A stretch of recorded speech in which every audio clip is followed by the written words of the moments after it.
All right, my friend, welcome. This is Dr. Anthony Balduzzi, founder here at the Fit Father Project. In today's video, we're going to cover how to do Renegade rows, the form guide, exactly what you need to know to do these properly. This is one of our favorite exercises here at the Fit Father Project because it's amazing for your back, for your core, for your coordination, and for boosting your metabolism. Amazing exercise. So in today's video, we're going to demonstrate the proper form with some key form distinctions to make this safe and very effective for you.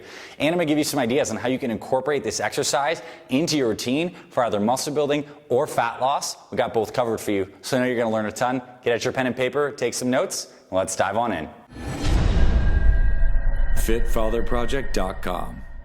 All right, so let's look at how to do Renegade rows, the proper form, and everything you need to know. First off, we need a pair of dumbbells or kettlebells, and I have both laid out here on the floor. And we're going to get these set up, and you want to use a pair of dumbbells or kettlebells that is reasonably light, because although this seems like it's a row motion for your back, and maybe you might be able to row a 50, 60, 70, 100-pound dumbbell, this is more of a full body core activating motion that just so happens to be a row. So we want to go fairly light here, and I have a pair of 20s here. First thing you want to do is get the dumbbells fairly close together. The farther they are apart, the less stable your core is going to be throughout the exercise. This makes it harder. So let's start here in a position where the dumbbells are certainly well inside shoulder width. We're going to grab the dumbbells just right here, and you obviously are going to need to have a pair of dumbbells that don't move. If you have rolling dumbbells with smooth circular edges, that thing's going to take off, and it's going to be almost impossible to do this exercise. So I have these hex dumbbells right here, or you can get a pair of kettlebells right here that are nice and stable.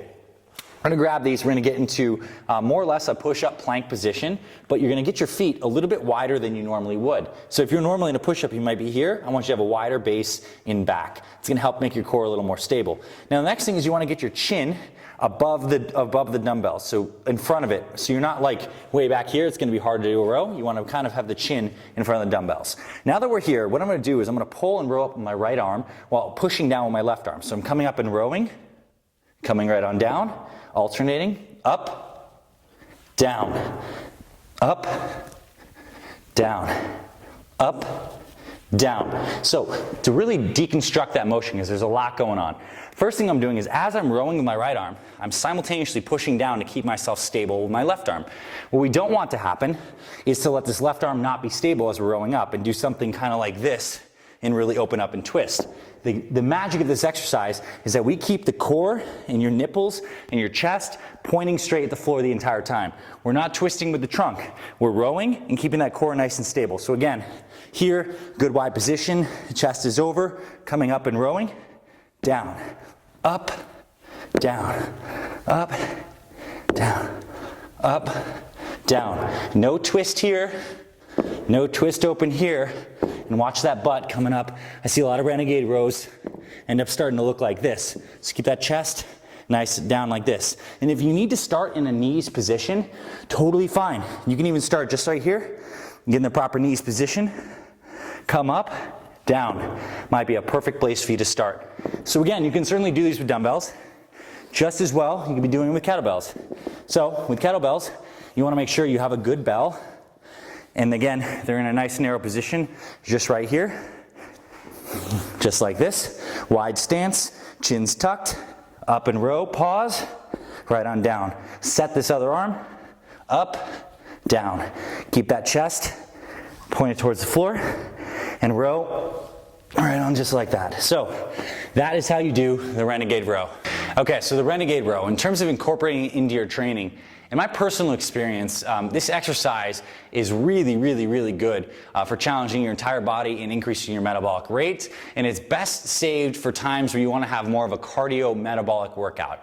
If your goal is pure back strength and size, you'd be better off doing something like a traditional barbell row, a deadlift, a one-arm dumbbell row, because so much of the limiting factors of this exercise is how strong your core is, not how strong your back is. This is more of a core total body exercise. So with that in mind, what I like to do is actually incorporate Renegade rows into a circuit training with back to back with other kinds of exercises. So you might go from a dumbbell kettlebell swing to a squat, to a Renegade row, down up to a shoulder press or something like that, and do it as a metabolic circuit.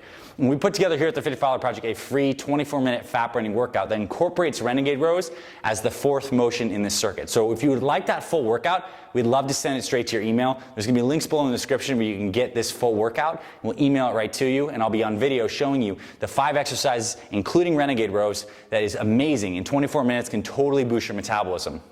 If you already have a workout plan, you're not interested in the 24-minute workout, what I would recommend then is you incorporate Renegade rows in 3 sets, and you can probably try to do 8 to 10 reps per arm. Very, very challenging. This will torch your core. So this might be something that you want to do earlier on in your workouts, maybe almost as an opening exercise, because if you save this too late in the workout and you're too tired, your core's too fatigued, you might not be able to complete the reps. But again, as I showed you in the video, it's totally fine if you need to start on your knees as you're doing these. It's really great. And in fact, my challenge for you right now is if you're at home watching this video, I dare you to get on the floor right now. Just get into a plank position and just do Renegade rows without a weight, just with your hands just like this. And notice how challenging it is on your core just to stay in this upright position. And you're going to see the true power of this exercise. But again, that 24-minute workout, I highly recommend you get that. That would be where I direct you for how to incorporate Renegade rows into your routine. If you like this video, if you found this valuable, you want more form guides and you want more exercise tutorials, also advice on fat loss nutrition, building muscle, how to get and stay motivated, then our Fit Father Project YouTube channel is what you've been looking for. I want to invite you to check out some other videos that are featured here on this channel. There's going to be some links all over the place for other great videos you may be interested in. And if you love this, I want to invite you to subscribe and hit the check mark to get notified when we publish new videos. We publish almost one new video every single day on all the best exercises, form guides, nutrition tips, all the things you need to know to stay strong and healthy for your family. We are the Fit Father Project. This is what we do. So check out the links in the description. You can get that free 24-minute workout, and I hope to see you on the Fit Father Project YouTube channel, and I'll talk to you very soon, my friend.